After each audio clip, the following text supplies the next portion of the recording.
नमस्कार दोस्तों, आपका एक बार फिर से स्वागत है हमारे चैनल वी मेक इंस्पायर्ड पर। आइए समझते हैं गौतम बुद्ध की कहानी से कि सफलता की कुंजी क्या है।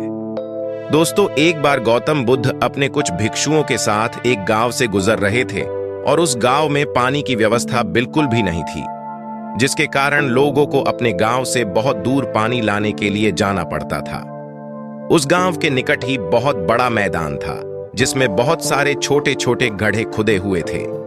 बुद्ध के सभी भिक्षुओं में से एक भिक्षु जिज्ञासावश गौतम बुद्ध से पूछता है कि इस मैदान पर जो गड्ढे खुदे हुए हैं उनका क्या उपयोग है। अपने भिक्षु का प्रश्न सुनकर बुद्ध मुस्कुराते हैं और कहते हैं कि मेरे प्रिय भिक्षु, इस गांव में पानी की बड़ी समस्या है और इसीलिए इस गांव के लोगों ने पानी की खोज में यह छोटे छोटे गड्ढे खोदे हुए हैं। उत्तर सुनते ही वह बौद्ध भिक्षु दौड़कर वहां पर चला जाता है और उन गड्ढों में पानी खोजने लगता है, परंतु उस बौद्ध भिक्षु को उन गड्ढों में एक पानी की बूंद भी नहीं मिलती। उसके बाद वो गौतम बुद्ध के पास वापस आकर पूछता है कि बुद्ध, इन गड्ढों में तो पानी है ही नहीं। उसके बाद गौतम बुद्ध मुस्कुराते हैं और अपने भिक्षु से कहते हैं कि प्रिय भिक्षु, क्या तुम्हें वहां दूर लोगों की जाती भीड़ दिख रही है? इस पर बौद्ध भिक्षु कहता है कि हाँ, बुद्ध मैं देख सकता हूं। इसके बाद बुद्ध कहते हैं कि वे सभी लोग इस गांव से बहुत दूर एक नदी है वहां पर से पानी लेने के लिए जा रहे हैं। उसके बाद बुद्ध का भिक्षु बुद्ध से पूछता है कि बुद्ध, क्या इस गांव के आसपास के जमीन में पानी बिल्कुल भी नहीं है? इस पर बुद्ध कहते हैं कि पानी तो है, लेकिन इस गांव में ऐसा कोई नहीं है कि उस पानी तक पहुंच सके। इसके बाद बौद्ध भिक्षु कहता है कि मैं कुछ समझा नहीं बुद्ध।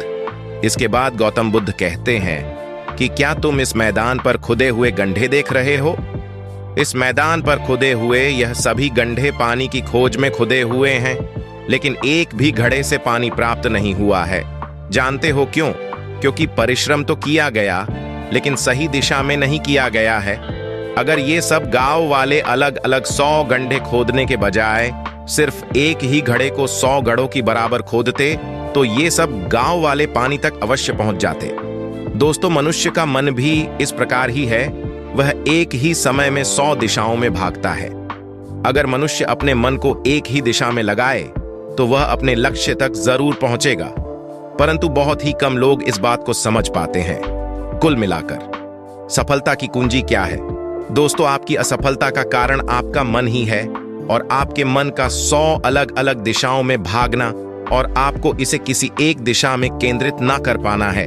जब तक आपका मन एकाग्रता के साथ किसी एक दिशा में नहीं चलेगा, तब तक आप अपनी मंजिल तक नहीं पहुंच सकते हैं और तब तक आप सफल नहीं हो सकते, चाहे आप कितना भी प्रयास क्यों न कर लें। इसीलिए कोई व्यक्ति अगर अपने लक्ष्य को हासिल करना चाहता है तो उसे अपने मन को एक ही दिशा में लगाना चाहिए, क्योंकि कठिन परिश्रम करना बेकार है यदि उसे सही दिशा में नहीं किया जाए तो। दोस्तों, आज आपने सफलता की कुंजी क्या है? कहानी के जरिए यह सीखा कि कठिन परिश्रम करना बेकार है यदि उसे सही दिशा में नहीं किया जाए तो। आपको हमारे द्वारा लिखा हुआ सफलता की कुंजी क्या है आर्टिकल अगर आपके लिए उपयोगी साबित हुआ होगा तो इसे अपने दोस्तों के साथ अवश्य शेयर करके इस चैनल को सब्सक्राइब भी कर लीजिए। अब मिलते हैं ऐसी ही एक और नई कहानी के साथ, तब तक खुश रहिए। धन्यवाद।